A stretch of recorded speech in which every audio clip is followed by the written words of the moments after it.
From the Dallas On Air studios in beautiful Dallas, Texas, this is Fulfillment right here on DallasOnAir.com. And now here's your host, the birthday boy, the Vegabomber, PG Dunn. I got it right this time. You did. Yes, I got it did. right this time. That's right. We'll make sure that check gets there on time. Welcome everyone to the Fulfillment Show. This is episode 14, and this is season 3. And this is the show. If you haven't been here before, welcome for the first time that you're here. We go live on Sundays at 9:30, I'm sorry, and then we have the broadcast retaped and put on, actually saved and recorded and all that good stuff, and put on YouTube on Mondays by 10 a.m. So I want to give a quick shout out to Prim, who's watching us online. Good to see you this morning. We're gonna bring you a great show today. So today, what's the topic? What are we talking about? Well, what we do here in Fulfillment Land is whenever a team member of the Fulfillment crew has a birthday, what we do is we make sure we go ahead and give them their due by giving them that show, right? So this gives you a chance as audience members watching to see, how crazy we are when it comes to watching things as we put together our list of our favorite all times. And that's what I'll do today. Today, I will give you my favorite all time directors, actors, actresses, and movies. And yes, only 3, which is extremely difficult because this is like telling an artist, what's your favorite painting, or a musician, what's your favorite song out of all times, or telling a parent, what's your favorite kid, which could be pretty dicey and uncomfortable around the dining room table, I imagine. But that's what we're doing. So to get started, we're going to jump into our first segment of the day. And the first segment of the day. We should get into intros once again because we had to restart the you're show. right. You're right. See, I'm thrown off. So let me go ahead and introduce that crew to you so you know who that Fulfillment crew is. Sitting to my right is John E Flix. Good morning, everybody, and happy birthday again. Thank you. I like that it's going to be my birthday all day. Kazak, the man behind the cameras that you hear, the big booming voice.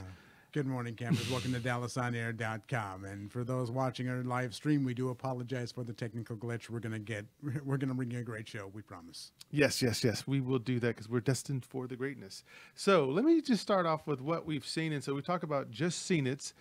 And with Just Seen It, we're going to go around the room and let everyone know what it is that we've recently just seen. So I'll start off first. There's a YouTube film called 24 by 36, which is, is the dimensions of a movie poster. And movie posters have their big origin with movies. In fact, some people love movies and they love the poster to the movie just as much as the movie, sometimes even more sometimes, because there's been films like that out there. So this film, I love it. It's about an hour and 39 minutes. It came out originally in 2016, and the director wanted to focus on the origin, what happened to these artists. Did they ever get repaid for the stuff that happened for them? Collectors, because collectors have created this whole market by the fact that they go after these vintage posters. And then what are the new artists doing with these designs? Because people are doing that now. So even like with this shirt, you see, I've got Black Panther here, but this was a design by someone else. But they just took the poster of Black Panther and then made it their own. And so there's a lot of people doing that. They're making their version of it. And then there's those copyright things where you have to get the license first to make sure you can do this. And some artists do it, some didn't. So Johnny, the thing that was very interesting to me about this film was, first of all, I just had no idea that there was so much shenanigans going on with how they treated these artists. I mean, as an artist, when you create something, it's coming from the heart. Mm-hmm. And then when you put it on paper, you're expressing something. Yeah. Right. And you're giving a vision to something that probably didn't have a vision before, especially if it's a painting or something like that. Right. And so can you imagine that these guys just said, the director would just go find me some artwork that kind of fits our storyboards and bring it in, and then we'll vote on it and then we'll decide which ones we'll keep. And of course, these guys never kept up with which artist they got it from, so they just never got back with them. They never said anything. And so what this created was artists who eventually started tagging their own posters by just putting their name somewhere in that poster where, they would make sure that they would get some sort of credit, because these guys were putting a lot of time into it. And yet at first it was about well, let's see if we can get some more free labor out of this stuff. It's kind of like movie poster Easter eggs. Yeah, absolutely. And you could totally get into it. And so Kevin Burke is the director of this film. And what he wanted to show us, and he did, he had a bunch of the real artists. Some of them are still alive from stuff like Jaws, Star Wars. Like, I never knew who was the guy. You always think, oh, maybe George Lucas somehow had someone do this or maybe whatever. But you never think about who the artist was. You just think about the movie, the characters, and the director. But I got to see through this documentary a whole bunch of different film posters that I actually have. Some of them I have. And I was like, I never knew this guy drew this. And then here's the guy on the video showing both the drawing that he still has and then what it looks like once it got a poster frame around it and all of that. And so there's a huge market for these things, I learned. There's people, the collectors will go out and spend all kinds of money. There's the certain parameters of what keeps a movie poster in shape, because there's certain things that they will take points off of, like if it's got pinholes in it and that sort of thing. So it's just amazing. It's a whole nother world of collecting things. And, you know, I definitely collect things. By the way, thank you, K-Zach, for these Run DMC figures for my birthday. I need to do this for a month. I need to have a birthday for a month, right? So I can keep getting cool stuff. So, Johnny, what about you? What about some movie posters what are some iconic ones that you remember or some things that come to your mind? Again, the one that just pops into my head immediately is still Return of the Jedi. To me, when I was a kid, that just was like really exciting, and connecting it with the movie and all the fighting and everything just sticks in my mind. But it's interesting to me how much attention to detail they put into movie credits and giving everybody that is involved in the movie process at all credits in the movie, but not with the posters. That's really interesting. Yeah. And nowadays what you're seeing with this is that you've got people who are reimagining these iconic posters and some that weren't iconic. And they're doing some really interesting jobs with just coming in and saying, hey, can I reimagine this? And so some folks will, some agencies and licensing authorities will allow them to do it, but others won't. And so some of these artists go, I still have to put this out there because this looks fantastic. And then people, there's a market for it where they're just buying let's say a Back to the Future poster that focuses maybe more on the car or Marty McFly or something like that. But it's done in such an Art Deco type way or some other styled art style to it, which you're going, what a great mashup, a combination, Yeah. And so that happens a lot, and there's people out there. So there's actually some film posters I'd love to have. But hey, K-Zach, how about you? What kind of posters come to mind for you? There's two that come to mind immediately. The first is going to be 1989's Batman, just because it was probably the most successful marketing campaign in history. You knew nothing about this Batman film going in, and you wanted to see that logo. You wanted to see what was behind it. Yeah. The second that comes to mind is Pulp Fiction. You have Uma Thurman perfectly framed on the bed, smoking the cigarette, that stark black hair with all the title work looking like a detective novel, like a 10-cent detective novel. It's absolutely perfectly marketed with the titling. So it really it is really just that kind of iconic image you just can't lose with that film. Oh, I love it. And I think too, for me, I would say I love the original Star Wars poster. Yeah, I thought that was great for, before they were calling it New Hope, it was just Star Wars, right?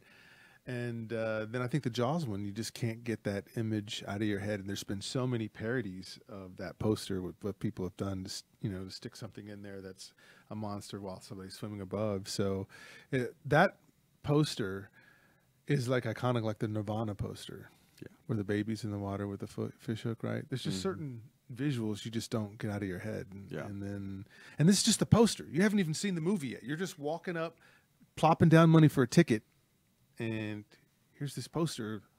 And then you're seeing posters of other movies that maybe you might want to go see second. And so if that movie poster is good, you might go pay money to see Jaws, and then you come out and you go, well, I like the poster of that movie. I wonder what that's about. Today we just pull up our phones and look it up. But that movie poster could tell people, hey, after you've seen this movie, what about this movie? Or if you don't even know what you want to go see, you just know you want to go see a movie, you just show up, you look at the posters, right? Or this movie is coming. We're gonna build your appetites for this with this image. Yeah. Mm-hmm. You know, coming in 3 months, like, okay, I'll be here in 3 months to go see that film. Yeah. Yeah. So No, that's spectacular. So, Johnny, what about you? What have you seen lately? Well, I watched Jolt. It's an Amazon original, Okay. and it made me do some thinking. So, Jolt was directed by Tanya Wexler. Okay. Totally unfamiliar with her. Apparently, she's done both TV and movies.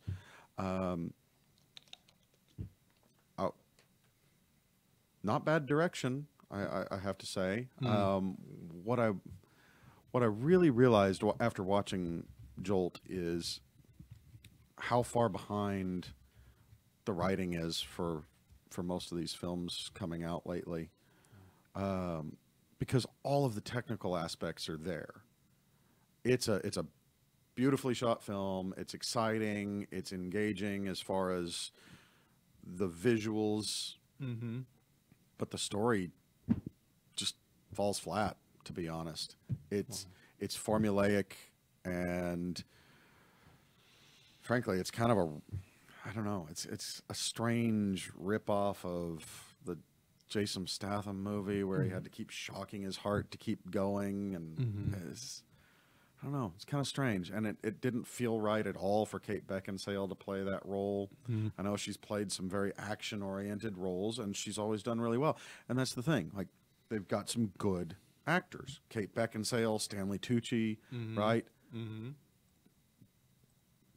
They're great actors, but the story, the writing, just isn't there. Wow. Sounds disappointing. And, you know, Ultimately, yeah.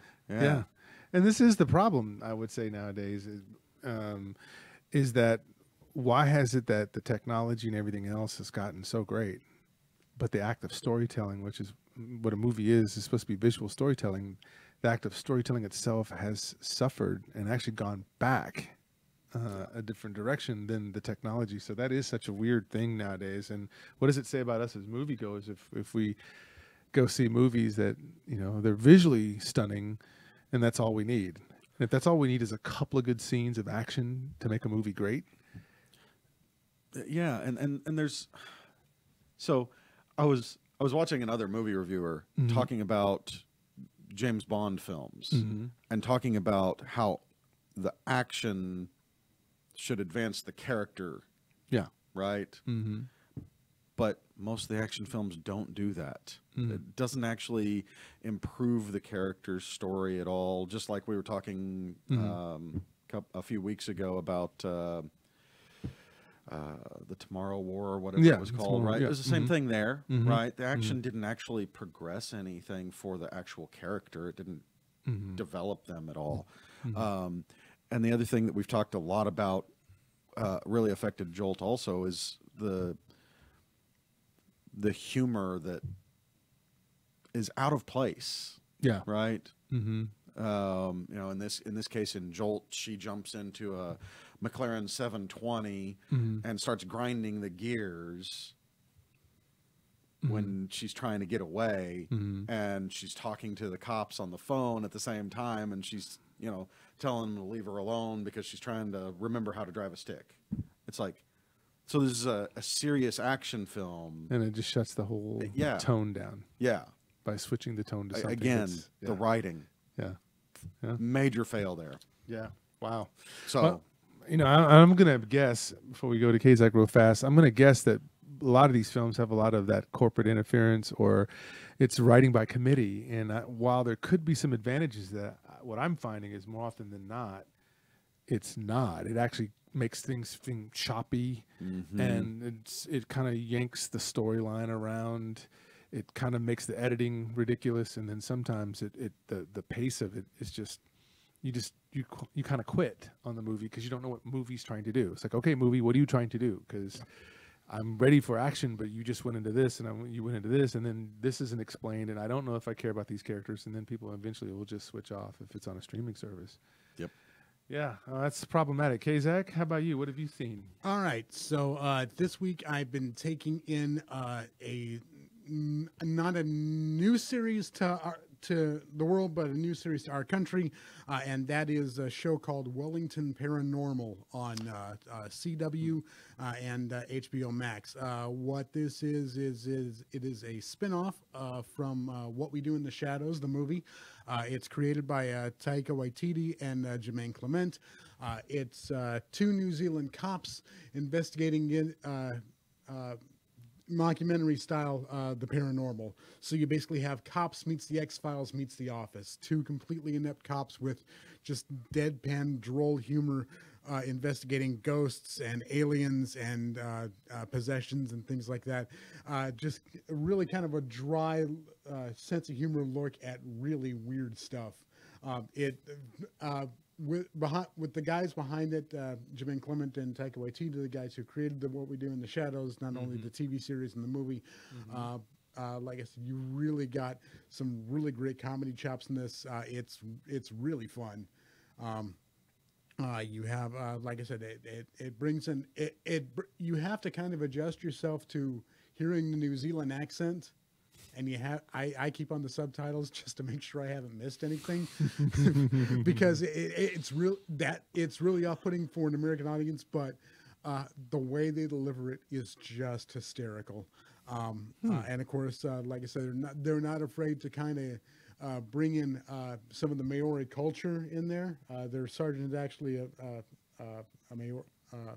Maori New Zealander. It's just fun.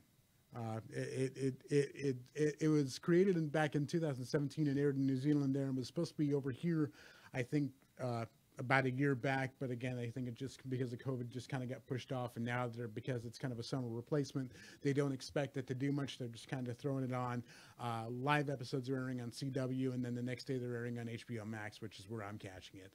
But again, it's just been really worth watching, just because I've been dying for the third season of What We Do in the Shadows, which is coming back in September. And again, anything with Taika Waititi and Jermaine Clement attached, I'm really going to be involved in. So yeah, I'm totally for this show. Wow. Okay. Well, see there, ladies and gentlemen, a lot of different things out there to watch, 3 different perspectives, and maybe what not to watch, it sounds like, with what Johnny's saying. And I'm sorry that they got you with the ad. They got you with the ad with the flashy neon colors you were saying. Neon, yeah. It's pretty, and I wanted to watch something, and it was right there at the top. Everything good in everything good in the movie was in the trailer? Yeah, I didn't even watch the trailer, but maybe this goes back to the poster. The marketing got you. Yes, yes, they got you without the poster. Well, let's jump into it, ladies and gentlemen. We're going to get into the topic of the day, or topic du jour, if you're watching over there in France. And so I get to be put on the hot seat here, because what I'm an attempt to do here is give you, out of all the films in history, all of them, and I watch a lot of films, I'm sure you do too as a movie fan, or you wouldn't be here. I'm going to have to somehow break down the top 3 directors, the top 3 actors, the top 3 actresses, and then the top 3 all-time favorite movies. And I love too many of them. So I'm going to attempt to do that. But first, Kazak, which category would you like to start first with? Oh, sir, it's your birthday. You go. Let's go ahead. You know what? I will decide. Let's go ahead and start with actor. Let's go ahead and start with actor. I think it's a good. Let's go with actors. Okay. Well, I'm going to start from the bottom and go up, as you might imagine I would do. Okay. So here's the sigh earlier. Okay, folks, this does not mean these are the best actors in the whole world, but they could be. But there's some reason why I had to put these people where I put them, and I'm going to tell you where it is. And so number 3 is Tom Hanks. Now, the reason why Tom Hanks is this far up my list is because early on, when you see a comedian make this well of an adjustment to films, he was also in that TV show, Bosom Buddies, back in the 70s, 80s, somewhere in there, right? I think 80s. And his transition to the big screen. And then you think about the biggest movies that have been out there that have been the most entertaining that families could watch, or even outside of families. He had them. So he's in Big. Yep. He's in Castaway, right? I mean, Forrest Gump, which we've talked about before. The Birds. Right? The Burbs, right? Money Pit. He did some really terrible ones to start with. I mean, you know, you're looking at Volunteers. You're looking at Joe versus the Volcano. Oh my gosh! Yes, yes. But you know, he's an actor who really developed. Oh my gosh! You know, on screen, you know, developed into, you know, the most liked actor in movie history since probably Jimmy Stewart. More than likely, yeah. You know, because I mean, he plays everyman, and you know, he's not afraid to be involved in the big projects because he's got things like Forrest Gump, things like Big, things like that. When you have Saving Private Ryan's, yeah. And then you know, you see him take dramatic turns. I mean, you watch him in you know, Forrest Gump or A League of Their Own, where he's way up there, and then you take a look at something that goes opposite to that, like Road to Perdition. Yes, he's a guy with range, and then you see him take on, you know, heartwarming characters like that. I don't know if you can call Walt Disney heartwarming, but there it was. You see him in taking on weird stuff like Cloud Atlas, or you see him taking on Bridge of Spies. Yeah, was a great. Yeah, or yeah. Yeah. I mean, so when you talk about Tom Hanks, I mean, think about this. This guy plays every role that he's ever been in. You don't see Tom Hanks. You see the character. Like whenever I watch Saving Private Ryan's, I don't go, hey, isn't that the same guy that did Castaway? I don't think that at all. He did Scully, right? He did, when I think about some of these films, I just go, wow, this guy has managed, first of all, to keep his career going. Yeah. To be relevant that long. I mean, when you talk about from Big in the 80s and go all the way up to now, where he's still sought after. And then again, remembering that his roots come from comedy. So it makes you wonder, is it that comedy really helps you to be a better actor? Because you could also make the case that Robin Williams was a great actor coming from comedy. You could make the argument that Jim Carrey, right? Some of his films, after he got done doing some of the sillier stuff, he showed that he had range. Yeah, it's that old argument. Dying is easy. Comedy is hard. Yeah. Yeah, so Tom Hanks, by that measure, and the fact that he's still going to be in even more movies, and you can't even imagine him not being in something that's a blockbuster, then I had to put him at number 3. My number 2 pick is more recent, but I would say that this guy has done more in the shortest amount of time, and sorry he's not with us anymore. That's Chadwick Boseman. This guy, rest in power, this guy is James Brown, Jackie Robinson, Thurgood Marshall, and Black Panther. 4 very iconic people. One imagined Black Panther, but the other 3 real people who made a big difference. To have that kind of range, right? And to do all this inside of just 12 years, 12 to 15 years, he's done this. And to think that, first of all, he doesn't look anything like James Brown. And James Brown's hard to do because of his voice. James Brown has a very unique voice. And that Chadwick didn't try to mimic the voice. He just used his own voice, but with his own kind of, you know, southern drawl to it to make it fit. And you're just going, wow. So he's singing and he's dancing in this movie about doing James Brown. They didn't do anything else other than that in terms of, let's fake this. And you're going, okay, so you play a flamboyant guy. You played Jackie Robinson before that, who's an understated guy. Jackie Robinson's nothing like James Brown, right, in terms of personality. Yet he was able to play that with a cool calm. He played then a lawyer, Thurgood Marshall, one of my heroes, all-time heroes, right? And this guy leads. This isn't a guy like Samuel Jackson who gets a lot of credit, but that guy's always a second or tertiary character in movies. No, Chadwick Boseman is the movie. He carries the movie, he brings the movies. Now, he's been in some sneakers like, you know, the Exodus one that he was in, and he was in that 21 Bridges more recently. Just wasn't written well. Not his fault, just not written well. And then you do Black Panther, right? This is a comic book that I've been waiting to see become a movie. I didn't think it was going to ever become one. But I'll get into that much later. But just, again, Chadwick Boseman, whatever he stepped in front of, it's earnest. You're not seeing Chadwick Boseman, you're seeing the character. And then just the gravitas. I mean, he doesn't look nervous or like they had to pan up on his face because he wasn't good enough to show the emotion. They pan back so that you get the objective look versus the subjective look, so that you see every bit of his body gets into the scene. So I think of in Black Panther when he sees that his dad killed his uncle, you know, And he was like, "You were wrong," and it was his whole body that was letting him know, even though he'd been the calm statesman of Wakanda for mostly. I mean, so Chadwick Boseman, I don't know. I can't say enough about him. I'm sad that he's not here. Yeah. 2020 gone. A really confident guy, a really kind guy, and the fact that he did a whole bunch of those really iconic roles when he was sick, that speaks volumes not only to his ability but his character. Yeah. Yeah, so Chadwick Boseman, much props to what he's done in such a short period of time. There's people who have had much longer careers and haven't done that kind of work. And he did it in that short amount of time. It's almost as if he knew, I'm not going to be around too much longer. So he went after everything and got it. He got it, right? So my number one actor actually had something to do with helping Chadwick Boseman, because Chadwick Boseman looked up to this guy, and this would be Denzel Washington. So this is hands down. I had to go there. I know Daniel Day-Lewis is a great actor, no question, right? But for me, Denzel Washington, once again, whatever you put that guy in, much like Tom Hanks, Denzel owns it. And it doesn't look like another Denzel film where Denzel's just playing the same thing. So he's stepped out. And I think for me, when I saw him play action roles, that decided for me, because he can do drama, and he's done drama. He's done historical films. I loved him in Glory. Loved him in Malcolm X. I can go on for hours about his performance in Malcolm X.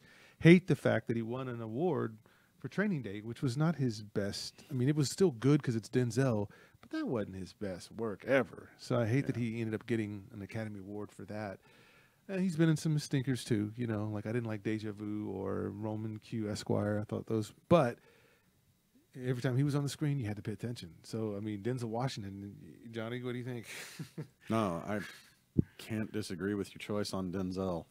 That guy's an amazing actor, always has been. I think what's really interesting to me about Denzel in particular is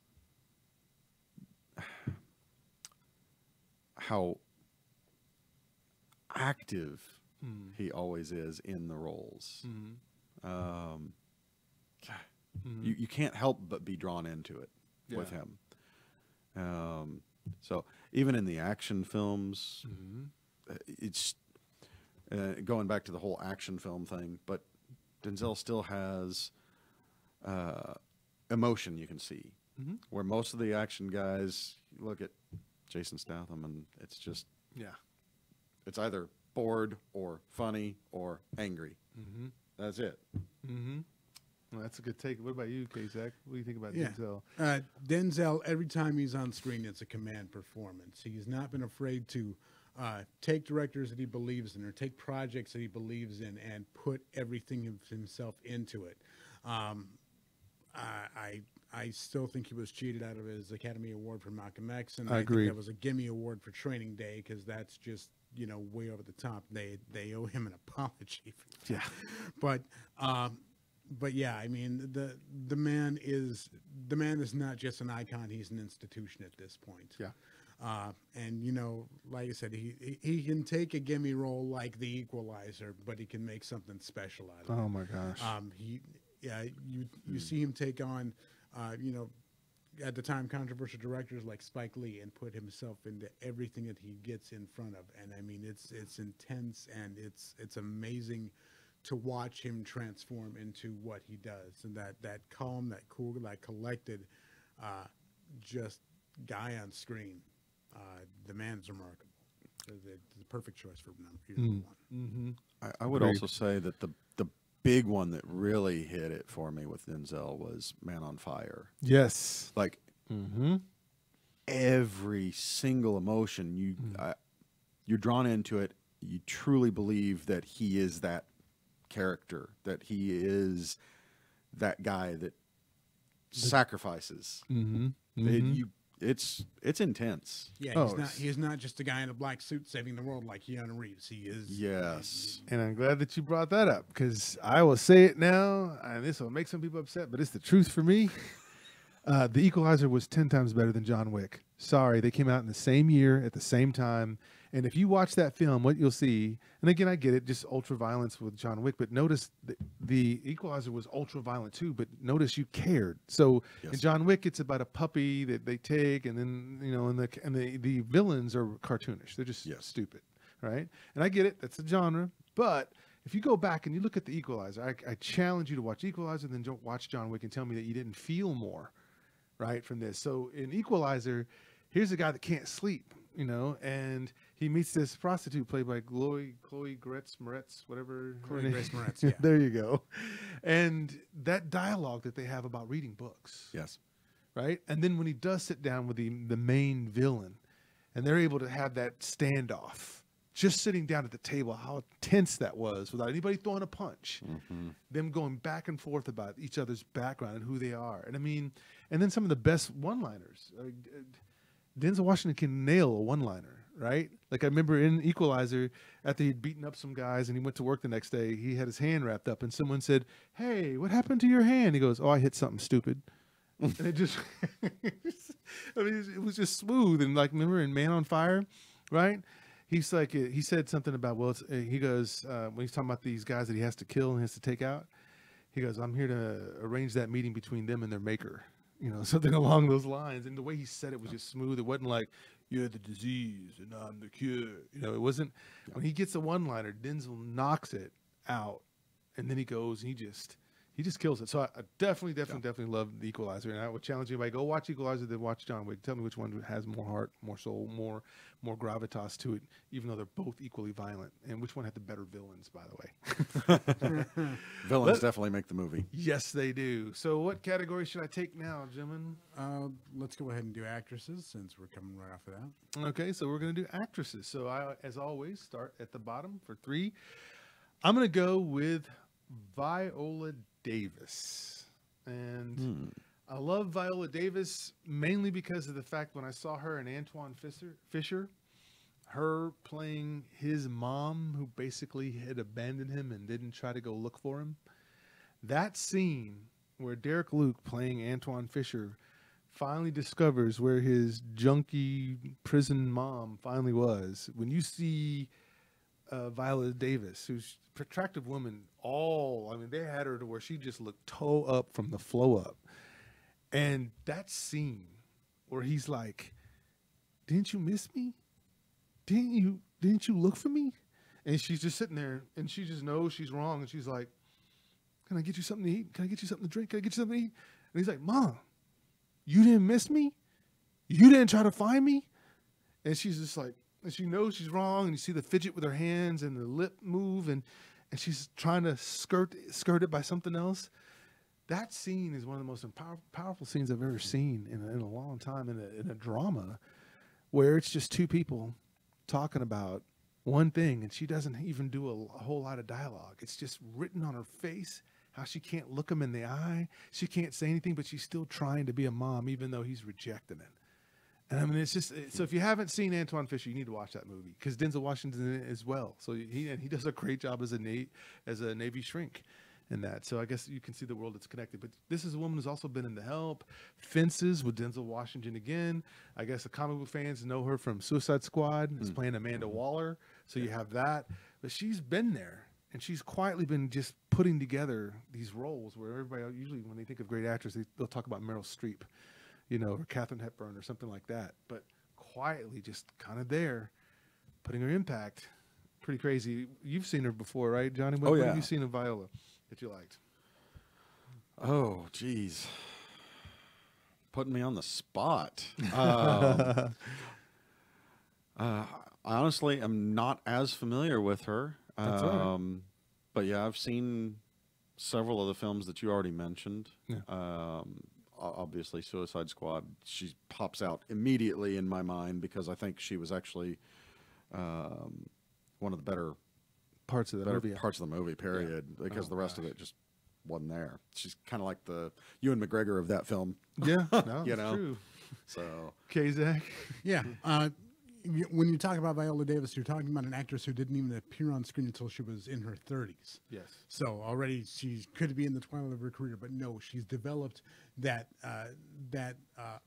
authority. She's developed that presence on screen, you know, and later in her career. And, you know, you go to her, you see her in, you know, something like Suicide Squad, or you see her doing that command performance in Fences and things like that. You watch her just keep your eyes on her. and keep when she talks on screen, you listen. That's the real key. That's the real key to her is the fact that when she's on screen, you listen to everything she says. Everything she says is an impact. Everything she says is a sledgehammer. When directors that know how to work with her get the most out of her is when they just focus on her conversation, focus on the way she delivers a line.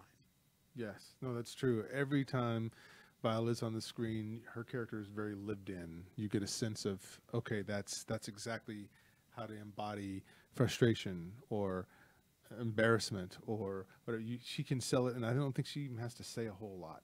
It's just her expressions, the way she's got her face. I think actors that have a solid face that can contort and do different things get further ahead than the people who just say a line and try to nail the timing of the line. So she can do that. My number 2 on this list, once again, I feel like also is underrated, doesn't get talked about enough. Again, we always talk about Jodie Foster. We always talk about Meryl Streep. We always talk about them. But I'm talking about Diane Lane. Now, Diane Lane's super interesting to me because you want to talk about understated, but yet solid. So she's been in Faithful, Let 'Em Go recently, which I've loved. I watched that film. That was great. Under the Tuscan Sun. She was Ma Kent, Man of Steel. She played a superhero movie, but you get the sense of mom. You get the sense of nurturing. When you see Diane Lane, she's already a striking woman that's aging superbly well. But she gives you this kind of nurture piece. Like, you don't ever see her being like, say, Charlize Theron in Monster. You just don't even see her doing that, but she could do it. But it seems like if you need someone to come in and play that strong half of that couple, of the husband and the wife team, she's got that down better than anyone. And then she's got these cute facial expressions. So, for example, in Let 'Em Go, there's a part where Kevin Costner's sitting at the table and he's explaining about how life is hard now as a retired sheriff. And he said something that's completely not true. And just her face when he said that, she gave him the old, like, really? Like, she gave him that face without having to say, today we go, seriously? Really? About everything? She did it with her face. She gave him the face eye roll in that part. And that's just something you can't train people in. You either just have that ability to... because you can think about the script, right? The script has the lines, but there's what is your face doing? What's your body doing as somebody who's saying that? And the idea of knowing if I add this one little motion here or do this one little thing or turn my head or turn my neck, I can get more out of the scene without a director having to tell you. That's some great acting, right? And so I think she doesn't get the props, but she deserves them. And I think, so I'm looking at some of her stuff here that she's also done that I can't think of because there's so much stuff. Yeah. But Paris Can't Wait, Serenity, Judge Dredd, Murder at 1600, Hardball, Untraceable, Secretariat. I forgot about her in Secretariat. She was awesome in that. Must Love Dogs, that romantic comedy with John Cusack, one of my favorites as well. I mean, the list goes on and on and on with her. And, you know, there's a reason why people keep picking her, because there's this certain role that you can say, write a script around her, because she'll just do it. Just tell her what you want her to do and she'll do it. Okay, Zach, what do you think of Diane Lane? Right. You talk about the earnest performance. She's in a movie that my wife really loves called Under the Tuscan Sun, which is, you know, a woman's, you know, a couple of years in Italy. She's charming in it. Then you watch her bring that heat in Unfaithful. She also did this movie back in the 80s. It's kind of a cult classic right now, but Streets of Fire. With Willem Dafoe, it's even though she's lip syncing in it, she's fantastic. But yeah, she's an actor who kind of brings an earnestness and a charm to her performance, and like there's kind of like that under burning heat, man. Yeah. You know, it's that weird kind of darkly attractive heat that makes her kind of magnetic on screen.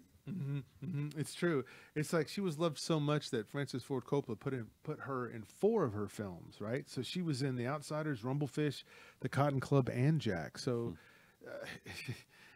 you know what you're going to get when you get Diane Lane, and you know she's going to work hard, and you know she's going to put the work ethic in. So Diane Lane, I think she's, to me, number 2. Every time I see her, I just automatically fall in love with whatever it is that she's doing. And not every actress or actor actually can do that for me. And so let's get to number 1. And for her, she plays an icon. And I'm talking about one of her films. She played an icon, a big icon everybody knows. That would be Tina Turner. I'm talking about Angela Bassett. Now, this is another one that, again, I don't think she gets the props that she should get. Now, everybody knows her from What's Love Got to Do with that Tina Turner story, which that was fantastic. There was nobody else that could play Black Panther's mom. Yeah. And Black Panther than her. So when she played Ramonda, I was happy about that. The American Horror Story, how Stella got her groove back was just something that the women loved. It was the big deal. There's Gunpowder Milkshake that she was in. Otherhood, Boys in the Hood. She played that tough mom living in the hood, trying to keep her sons from getting involved in the gang violence. I mean, she's been romantically linked before with De Niro. De Niro thinks a lot of her and has put him in a lot of her films. And I think he put her in that film called The Heist. She has a role in that as well. Mm-hmm. So she played Whitney Houston. So she plays Tina Turner and Whitney Houston. So she's kind of almost got that Chadwick Boseman thing going on. London Has Fallen. She was in Soul, which I haven't seen yet, but I can only imagine she was good there. And I cannot forget, she's in Malcolm X. Zach. What do you know about Angela Bassett? Yeah, I mean, she's in two really iconic pictures of black cinema in Boys in the Hood and Malcolm X, both of which she's stellar in. My personal favorite is her appearance in Strange Days. Oh, yes. Opposite Ray Fiennes. Oh, man, she's when she gets on that screen, she's an action hero. She's intense. She's violent, and she's absolutely perfect for that role, man. Yeah, and I forgot she's an ass kicker supreme in that. Yeah, you have a favorite of hers, Johnny, that you liked? Honestly, I don't know a whole lot about her, but just looking at a couple things, she's definitely been in a bunch of films that I have liked a lot, like Contact. I wouldn't have paid much attention to that, to be honest, but it definitely makes me want to go back and look at some of her films, especially the one that he just mentioned, Strange Days. Sounds interesting. So yeah, no, she's very good in there, and I think playing Tina Turner was a huge thing with What's Love Got to Do with it. Like, whenever you try to play a musician, and you're an actor or an actress, that's two different things, even though they're on a stage, because the singer's getting live feedback where an actor's speaking in front of a camera. It's a completely different thing. So in order to get that feel down where you don't feel like she's just someone mimicking a video or something, Angela Bassett's one of those people that has done that. So yeah, one that I kind of want to see. I want to go back and watch her American Horror Story run as Marie Laveau, because I've heard she's spectacular in that. Yes. And, she's been in some bad movies, like Green Lantern, just saying, Mr. 3000, so she's been in those. But then I love that she was also in Notorious, the story about Biggie Smalls, so she got to be in that as well. So, again, I love her. She did the Rosa Parks story back in 2002. I've got to go back and rewatch that because I barely even remember that, but that's one of the things that she was in. So that's that category. So directors or all-time favorite movies, gentlemen, which one do you think I should do next? Directors. Directors. Let's finish up with the movies. Okay, we'll do that. So 3, 2, 1 as well. This one shouldn't surprise anybody. At number 3, Christopher Nolan. The reason why I go here, which is odd because I love characterizations, and Christopher Nolan's in some of his films, the character isn't the strongest part. It's more the visuals. However, Christopher Nolan did, to me, the greatest superhero film ever, The Dark Knight. And it's great because he knew exactly how to do this Batman trilogy. Like, that Batman trilogy is one of the greatest trilogies ever. It's going to be in the top 3 forever, with Lord of the Rings and the original trilogy, Star Wars, that sort of thing. But Christopher Nolan, right? You cast somebody like Heath Ledger to play the Joker, which a lot of people are upset about. Yeah. A lot of people are like, BS, no way, he can't do this, right? And yet the story, the way he chose to tell Batman, he says, I'm not going to make it fanciful. He's a superhero that has no superpowers. So this should be a little bit more realistic, more relatable, more lived in, right? And so I still think about that film, the first one, Batman, which came out in 2005. I think about the scene where he humanizes Batman so well, which you don't ever see. And it's when he gets gassed by the Scarecrow the first time, right? And he just barely gets out of there without the toxins killing him. And seeing Batman weak seeing him hurting, and he's like, Alfred, and, you know, in the car, you know, his electronic and everything, so he gets in the car, and the car is able to drive him back there, and then, but you see the humanity of Bruce Wayne trying to go out and be this night stalking figure who can go and give it to the bad guys like the way they gave it to his parents, but to see and to capture his frailty. You've never really seen that in a Batman movie before. It's usually just him coming in and just knocking the crap out of stuff and being that detective who's always 5 steps ahead. You know, it was great to see him hurt, wounded, see his own, you know, and then he takes that same thing up in Joker, right? When he's trying to deal with Joker, and he doesn't understand why some men do what they do when they don't seem to have logic behind it. They're just doing it. So this is Christopher Nolan, right? Yeah. Yeah. Okay, is that? Yeah, I mean, you take Christopher Nolan. His first 2 feature films, he really knocks it out of the park. Memento, which you know, just because Christopher Nolan is a director and writer who can really play with time, and just does it supremely. Guy Pearce, Carrie-Anne Moss, it's just phenomenal to watch that whole movie unwind. The second, Insomnia, he's dealing with huge icons on screen when Robert De Niro and Robin Williams in a drama, in a mystery that just keeps on getting more and more intense. He's basically giving screen time to, you know, Hilary Swank and things like that. All these great people in cinema, and he's getting a really just nuanced performance out of De Niro or Pacino. Sorry, yes, he's getting that dark humor out of Robin Williams. He's getting just that intense, driven performance between the two of them, balancing it out, and just watching this great remake of kind of like I think it's from Norway or from Sweden. Watching that kind of unwind in and of itself. So watching him play with intensity, watching him play with color and things like that. As you watch Christopher Nolan get better with each individual film and play with time and things like that, he really just goes above and beyond when it comes to concept, man. Yeah. Johnny, what do you think about Christopher Nolan? Just listening to the two of you, I'm thinking about so much of what he's done that it's just light years beyond what I see in it from anybody else these days. What I really like about Christopher Nolan is how he uses all this. I love to hate on CGI a lot, but like you guys are saying, his concepts are so big and so grand, and he uses the CGI in such a way that it in really draws you into the story more rather than detracts from it. Yeah. And you know, it's the complete antithesis of the Star Wars special editions throwing in extra aliens and weird animals and stepping in poop, you know. He's not directing Ace Ventura 2. Yeah. So I love the tension that he creates, because tension is life, right?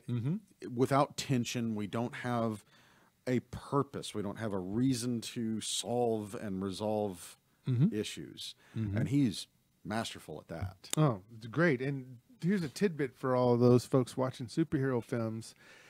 How about this? Christopher Nolan got every villain right in his Batman trilogy. He got Ra's al Ghul right.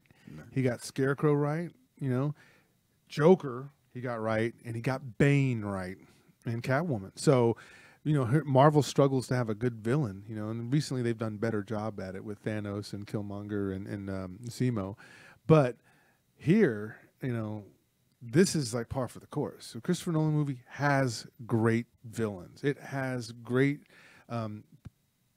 tension in the sense that these villains, when you see them, like when you see Ra's al Ghul, Liam Neeson, you understand why it's with the League of Shadows. You understand that. You get it. Scarecrow, when he's demented, he's showing you that, yeah, of course I would turn and start doing things like this and try to poison people, because people poison me with their thoughts and their behavior. Like, he's took things deeper than most people would take. And then, of course, you get Joker.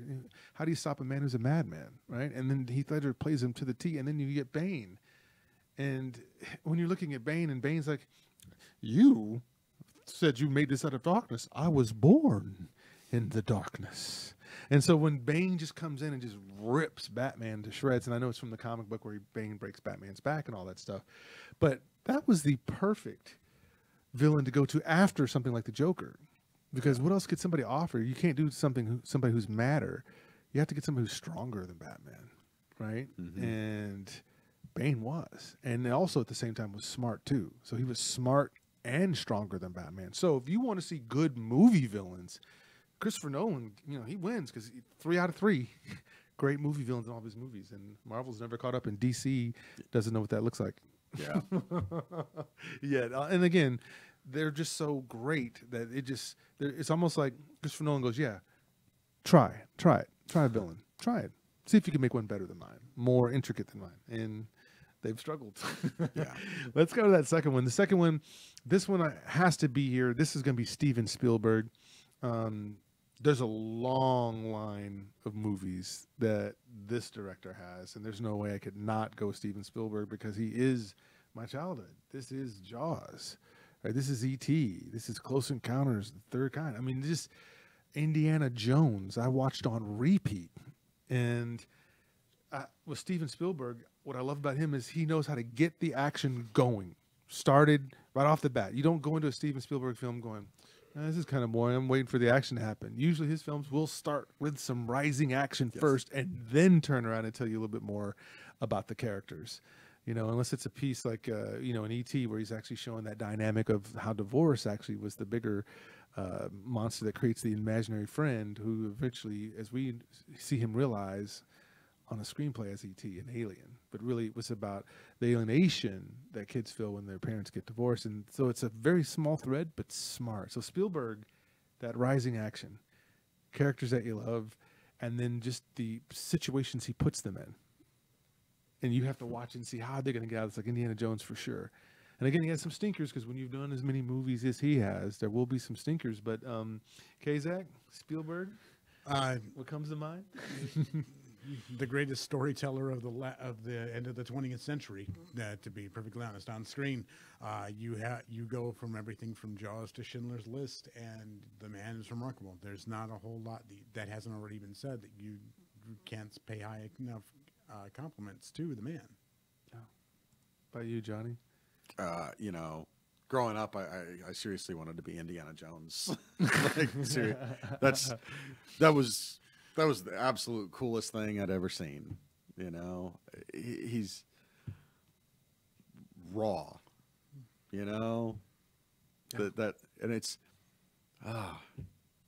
I'm sitting here thinking about the scenes where Harrison Ford wasn't feeling good, so he just shoots the guy, and the tension and the sweat and trying to get out of these bad scenarios. It's that's exciting. Yeah, that's what we all want, is adventure.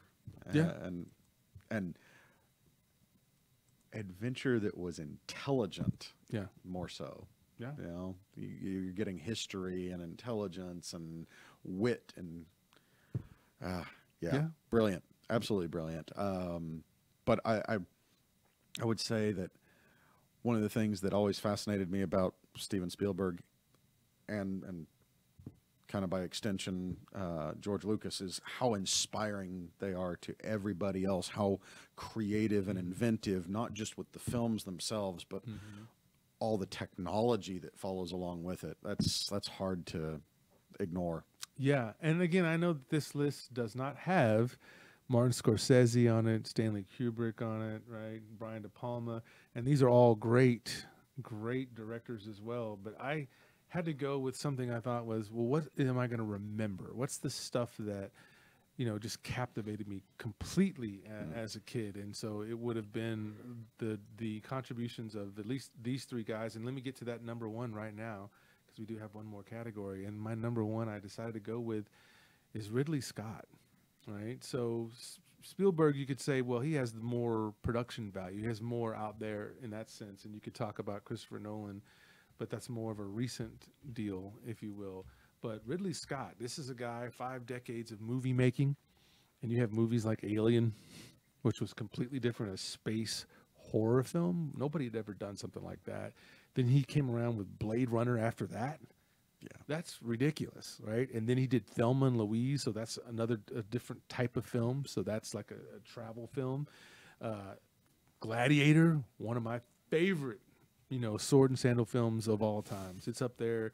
I put it above Braveheart in terms of that, and right there with 300 as well, but certainly better than 300.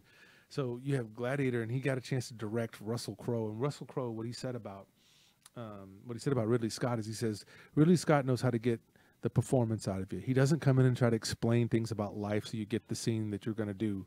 He just steps back and says, go. And he lets the actor control the performance. A lot of directors don't trust enough that the actor will stick true to the screenplay, and they'll try to micromanage. But that's not what the stars have said that have dealt with him. Charlize Theron, Michael Fassbender with Prometheus, a movie that was super, super deep, didn't play very well. A lot of people didn't like it. You have to watch it several times to get some of the true genius that's in it. But at the same time, Michael Fassbender's and Charlize Theron, their turns, their takes in it, again, make Prometheus still watchable, even though you may get lost in some of the logic of the film. You got Black Hawk Down, American Gangster, Denzel Washington starring in that one, and then, of course, The Martian, so a sci-fi film that he said needed to have a little bit of humor in it because that would make it a little different if you did that instead of making it just space and slow and all that. So Ridley Scott, I'd love to hear what your take is on him, Kazak. Ridley Scott is a director who understands what it means to have the spectacle of cinema. Because Alien is a very, very intense, kind of tight, claustrophobic movie. Whereas you have Gladiator, which is showcased on a grand scale of what combat looks like. Then you have Hannibal, a really just dark performance out of Gary Oldman and Julianne Moore, and of course Anthony Hopkins. You have basically a guy who understands what it means to put a widescreen spectacle on screen. Yep. He is a director who is always worth watching on a big screen, and even if we're watching on a small screen, you get that big screen feeling.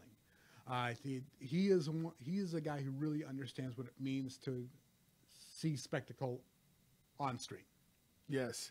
Yes, and that's captured by Gladiator, because whenever you see the Gladiator come out of the tunnel and they do that quick 360 pan, so you see that CGI Coliseum that they had made, it gave you the big scope of where he was and how he was just this little speck down there on the field, but all these people were cheering just to see the death of so you got the whole scope of that with such a great actor. And then, the other thing about Ridley Scott is, he was on to heroines way before everyone else was, because Sigourney Weaver was one of the major heroines that are superheroes that are like superhero status today, and that he was already on that. He was like, I don't have a problem with a woman being strong lead. Oh, hell, Thelma and Louise, Jesus. Absolutely. A great, feminist icon, feminist movie. And people were not really ready to see it. A lot of people did not want to take on that particular movie when you talk about Thelma and Louise from that perspective. So he was already on it. And then the other favorite thing, all you DVD and Blu-ray collectors, you got to thank Ridley Scott, because Ridley Scott is a big fan of DVDs. Because he said it's horrible to make a great movie and go in the theater and go out and then people forget about it. Because but that DVD keeps it exactly the way I would want it to stay, which is on people's minds. And his movies look great on DVD. Like if you have a small little dinky TV, you better go get you a big one, because you feel like you're in the theater, even with the way he shot it translates so well to DVD. So there's that. So I love Ridley Scott because of that. And again, Gladiator is always going to be one of my favorite movies. But however, speaking of that, let's get to that last category, which this one caused me to pull out all my hair. And next I was going to go after my teeth and start pulling them out. How do I pick, Johnny, 3 out of all the movies in cinema? How do I pick 3? And am I nuts for even trying that? And then why would I leave certain films out that you've already heard me talk about that didn't make my list, even though I love those films? And so let's start at the bottom and go up to the top. This was hard, ladies and gentlemen. Let's go there. Number 3, Empire Strikes Back. This could easily be number 1 for me. Loved this film. This was, to me, when this movie came out, putting puppets in this, right? Like Frank Oz doing Yoda was such a dramatic turn from what you had done in the first film. And then the fact that the good guys don't always win. I loved that. And I loved seeing Han Solo progress with Princess Leia because they were toying around with it, you know, sitting back in the first Star Wars. So I like that they picked that thread back up. And it would make sense to totally pick that thread up. And then, again, just that fight, iconic with Darth Vader. He doesn't fight his Darth Vader in the first film like Rey does in, you know, Force Awakens, right? But that's trash. Here, Luke finally gets a chance to fight this dude. And we had the biggest movie plot twist ever, that's actually his dad. And, you know, wasn't told that. But that battle, the way it was shot with it being mostly dark lit, but lit up by just the lights and the colors of the different electronic segments of that room, right? And Luke's flip and all his acrobatics. So you see the younger Skywalker versus this older, more steady Skywalker, right? And then it's like very much like a horror film in that segment, because Darth Vader disappears for a second and Luke's walking around by himself, like not knowing where this dude's gonna jump out in this big black suit and just get him. Like, it's one of the most horrifying films, horrifying segments of the Star Wars film. It was darker, grittier. It wanted to be grittier, right? And I might even say that Ridley Scott might help with that, because he had Alien come out, you know, in 79, and this came out in 80. So it almost makes me wonder if he saw, hey, horror type in space a little bit.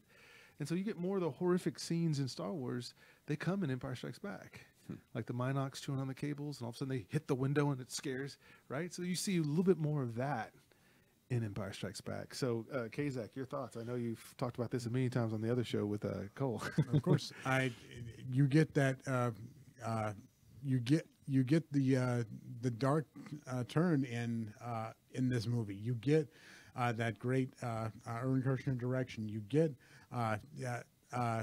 the tragedy before the storm. You get, you know, Han taken away. You get the great love story between Han and Leia. You get Luke discovering who his parentage is. You get to see him become a Jedi, even though he's filled with doubt.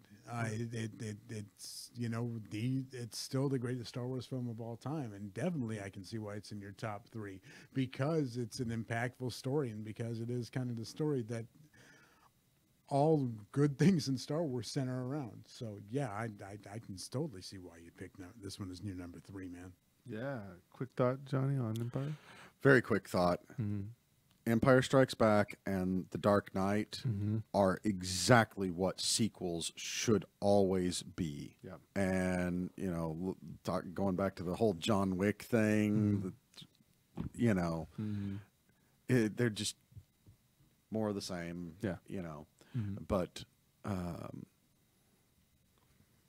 yeah. I don't have anything more. No, that's good. Just quick. It's quick. Make it quick. So, number 2. This is going to be a surprise to some people, but it's going to be Black Panther. Now, yes. Now, this is crazy, right? Because, again, I love all of the gangster movies, and there's not one in my top 5. There are top 3 here. But Black Panther, so the reason why this is here and why it even is ahead of Empire Strikes Back is mainly because I never thought this movie was going to get made. Empire Strikes Back was a pleasant surprise. Then the superhero boom blew up, and everybody was getting a superhero movie, right? Diaper Man, Pacifier Man, you know, Powdered Toast Man. I mean, everybody's getting a superhero movie, but I just didn't. But before that, it seemed like they were going to stick with just Spider-Man, the X-Men, right? Hulk, because they'd already made 2 different versions of that, right? And I thought, oh man, it'd be great. And I never thought they would get it. So ever since 1992, when Wesley Snipes got the first script for Black Panther, I wanted that to happen. Of course, I'm glad we got to where it is now, because there's better, you know, CGI and that sort of stuff. But ever since I read that, I was like, oh, please make that movie. And then, of course, he went bankrupt and all that stuff happened. And instead, they went with Blade instead. And actually, that's what kicked off the whole Marvel universe, if you really want to go there. His Blade was very successful. So I always think about that. But Black Panther, I didn't think. And then you get one of my favorite actors, Chadwick Boseman, and one of my favorite actresses, right?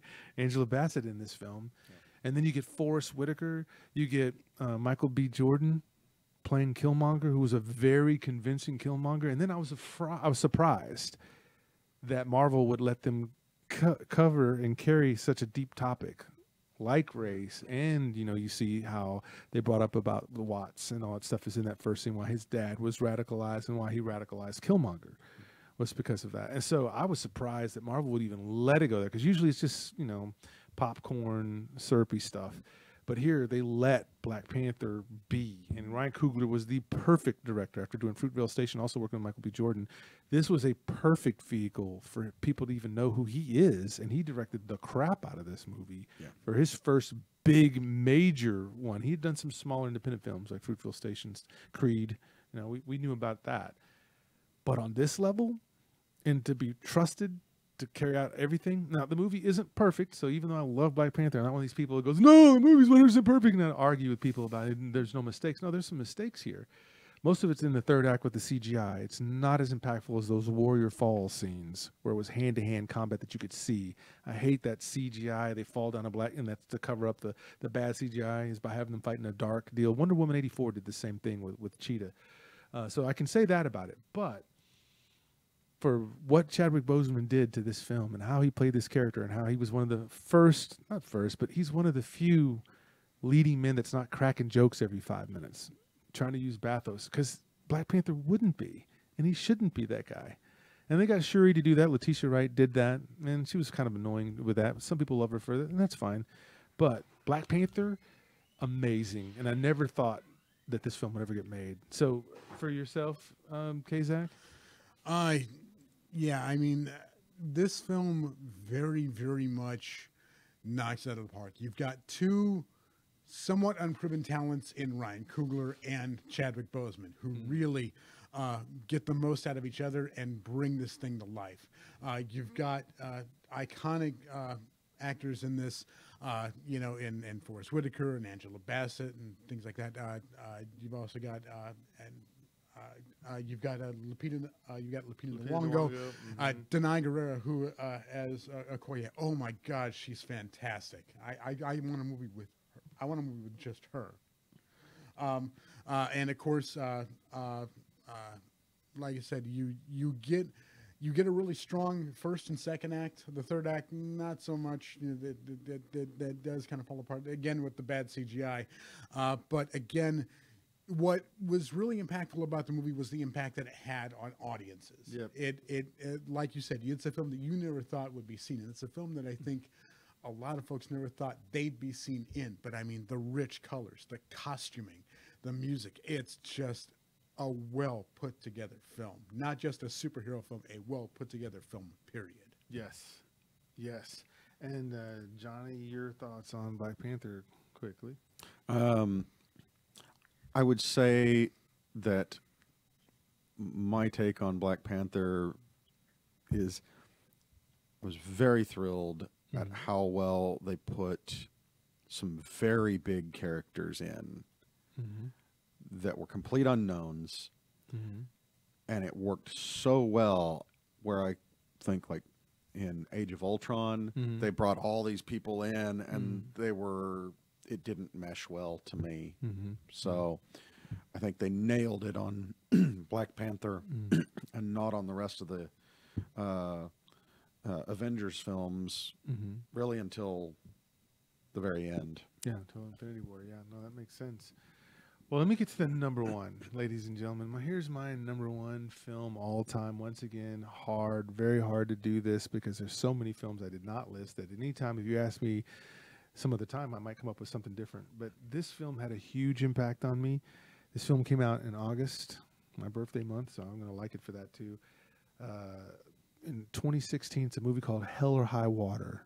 Now, let me tell you about this movie. Number one, what this movie did was it showed me that while all these crazy superhero movies that are wearing me out and giving me fatigue, this movie said, listen, a small budget film can kick mucho ass, and this film does. So this film is directed by David Mackenzie, has one of my favorite writers ever on it, on the screenplay, Taylor Sheridan, who gave us Sicario, gave us Yellowstone. I mean, this guy knows how to write dialogue. If you have not seen Hell or High Water, which is a good chance that you haven't, because movieplexes are filled with the next version of this, and that, and something like this. You know, they're not going to sell a lot of popcorn and stuff too, so they don't put as many of these films in as many screens because all the big ones, Disney and the Marvel stuff, will get in there. But this is a film that's almost like a neo-Western in a sense, right? So you have Bridges playing this Texas Ranger who's about to retire. You've got Chris Pine and Ben Foster as these two brothers who, one is the smart one is the dangerous kind of hustly type one that's been in prison and jail, and mom didn't like him as much as he liked Chris Pine, but Chris Pine still says, I want to be your brother. We're going to take care of this together. So you get this film that's supposed to be set in Texas. I think it was filmed in Arizona, but it's set in West Texas. And even the layout of the film is a character in this film. There's no wasted dialogue. There's no wasted 15, 20 minutes here that shouldn't be in, that should be cut. There's no scenes because that's how tight Taylor Sheridan is and how Mr. McKenzie here, David McKenzie, is with keeping just what belongs in there. So you get this poignant look at what banks were doing to people, to poor white folks who own these lands, these ranches that they could no longer keep up with, and what these banks were doing, which created a desire in these two boys to go out and do what they do in the film. So I'm not going to try to give it away for you, but if you haven't seen this film, when you watch it, you'll go, that's it. That's what I wanted a film to do. I wanted a film to transport me, take me somewhere else, make sense, have good villains. And in this film, who's the villain? Is it the Texas Rangers, or is it Chris Pine and his brother? Because when you start to see the dynamics of what forced these groups to actually have to meet up, you go, wow, I really kind of hope he doesn't capture them. But then you go, but it's his last year as a Texas Ranger. I hope he does capture them because they would be the biggest catch, right? And so it plays with you because it's written so well. Screenplay is written so well. So you don't have to like Westerns. You don't have to like movies set in Texas or something like that at all. You just have to like a good story, screenplay, and dialogue. And then the way the movie wraps up is perfect because it's a version of the shootout, but without the shootout. It's with dialogue and what they say to each other. And when you see that, you go, that's what I've been waiting for. That's what I've been wanting to see, a complete movie that has stories, great characters. Even the soundtrack doesn't interfere or doesn't get too loud and be too bombastic for the scenes. And then there's just a bunch of one-liners that are in here, that people making a quote about what it's like to live out in a West Texas dry, arid area where everybody's forgotten about it because everybody's focused on Dallas and Houston, the shinier cities in Texas, and where these poor people live. Kazak, have you seen this film yet? I have not, unfortunately, and that, like I said, this is because you keep on bringing it up. It's one that I'm gonna have to check out because I look at that cast. I think that, you know, you like Chris Pine. Everyone loves Jeff Bridges, and of course, I think Ben Foster is a really, really underestimated actor. Agreed. With what they give him. The guy is really stellar. And like I said, I do love a good heist movie. I do love a good Texas movie. So yeah, this is one that definitely needs to be on my radar with how highly you speak of it. So, like you said, that's based on your recommendation. Yeah, I definitely need to check this one out. That's awesome. Hey, about you, Johnny, have you seen it? Oh, yes. Speak to it, brother. There's a few things I really love about it. I'm really blown away that you picked this one. One thing that I did like is, you know, the partner of the Texas Ranger. Yes, Gil. Right. Like Gil. So you've got the partner and the slightly unhinged brother. You know, so they both lose something in this, right? But what I really love is the intelligence involved in this. It doesn't go so over the top. It's not a Guy Ritchie, right?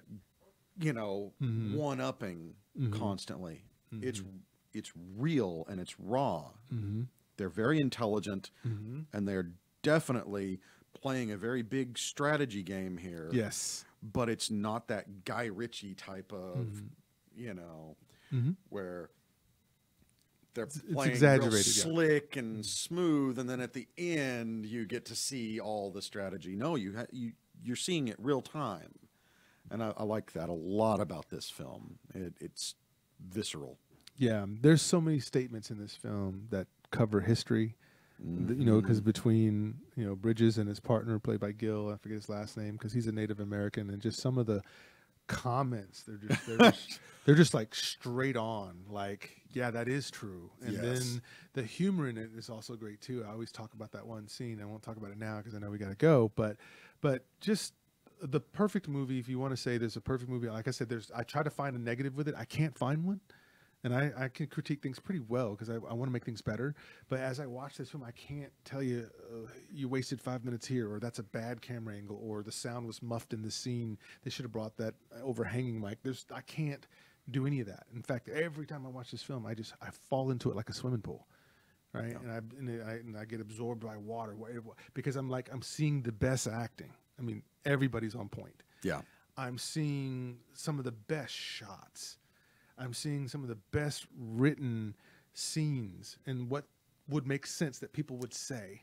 And then I see the turmoil, the tension between the two brothers, between the two brothers and the Texas Ranger that's hunting them, between the two brothers and the bank that's doing what they're doing to their poor mother's ranch and all that stuff. And then how they're all going to have to somehow come together, and we got to sort this thing out. And it does it by the end of the movie, and it does not need a sequel. This movie is so good, it does not need a sequel. If you made one, I'd probably watch it, but it doesn't need a sequel. So, ladies and gentlemen, that's my list for my birthday. This is the movies that I'm going to watch. These are the directors I care a lot about. These are the actors and actresses that have sold me whatever it was they were trying to sell me in terms of portrayal on screen. And again, this could change in a couple of years very easily, but this is the stuff that I'm going to call my all-time favorite as we're doing as a nod to my birthday. So what about you? How about you guys? What are some films that if you were doing the show and it was your birthday and you were going to cover it, what would you talk about? What would be your films? What would be your directors? Who would be your actors and actresses? Right? Meet me in the comments section and we can talk about that. So with that, I think we're going to jump to shout outs. And Johnny, who are we shouting out to? Today, just shout out to my kiddos, Jackson and Reagan. Awesome. Yes, sir. Love it. K-Zach? Shout outs to everyone here on the DallasOnAir.com. Do check out some of our other shows. Make sure to check out stuff like Fan and Wife and Figments and Unexplained Mysteries podcast, both hosted by Eddie and Colleen Medina. Check out BFB, Best for Business. Check out Go Talk with Jackie. Check out Project Hustle 365. And as a matter of fact, stick around here because right after this, we're going to be bringing you special episodes of Isle of Toys and The Rancor Pit with me and Cole Houston. We're going to be talking Star Wars. We're going to talk, I'm not entirely sure we're going to talk about Isle of Toys, but it's going to be fantastic. So do check us out here, right here on DallasOnAir.com every Sunday, bringing you the best in Talking Nerdy to Me Sundays right here. All right, I'm going to give my shout out to Edward Smith, also known as Prim on YouTube, Brandy and Barry Austin, Sean Presley, Lauren Wiedauer, Tristan Fraser, Harry Thomas, Troy Ross, Michael Paul, Daniel Mesa, Carlos Salinas, also known as the Film Samurai. Hope you're doing well. Mad Mel, Eddie Medina, Cole Houston, Stephanie Crane, Scott Laney, and Sandra. So with that, ladies and gentlemen, that's our show. We'll see you again August 8th and August 22nd. See you then.